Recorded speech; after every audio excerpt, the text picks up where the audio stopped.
Le Festival Vue sur la Relève a un impact assez marqué depuis 1996 auprès des artistes de la relève. C'est un impact qui a été différent et qui a évolué au fil des ans parce que le festival s'est développé, s'est renouvelé. Cette année, par exemple, on a développé un nouveau volet en arts visuels.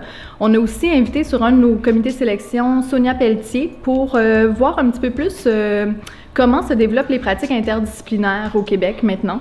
C'est des tendances qui n'étaient pas nécessairement observables en 1996 quand le festival a été créé, mais c'est des tendances auxquelles on doit s'adapter maintenant en 2018. Notre partenariat avec Théâtricus dure depuis maintenant plusieurs années. Il s'inscrit notamment par le biais des coups de pouce. Donc, les coups de pouce qu'on offre dans le cadre du Festival Vue sur la Relève, c'est des partenariats qu'on établit avec différents acteurs du milieu culturel, que ce soit des diffuseurs, des relationnistes de presse, des médias ou encore des lieux qui offrent des résidences de création, des studios.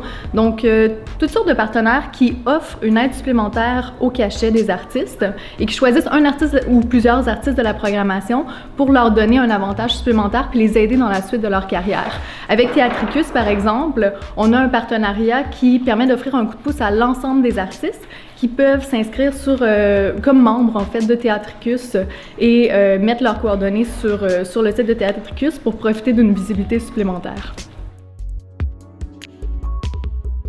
Une des nouveautés qu'on a cette année, dont j'ai pas encore parlé, c'est un partenariat avec Musique Nomade. Ce partenariat-là permet d'offrir des nouvelles opportunités à des artistes autochtones. Musique Nomade, c'est un organisme qui encadre, qui soutient les artistes autochtones, surtout au Québec, mais même ailleurs au Canada. Puis, on a voulu mettre de l'avant le fait qu'on était ouvert aux propositions de ces artistes-là et qu'on voulait les mettre en valeur parce qu'il y a des très, très, très belles choses qui se font du côté de ces artistes-là.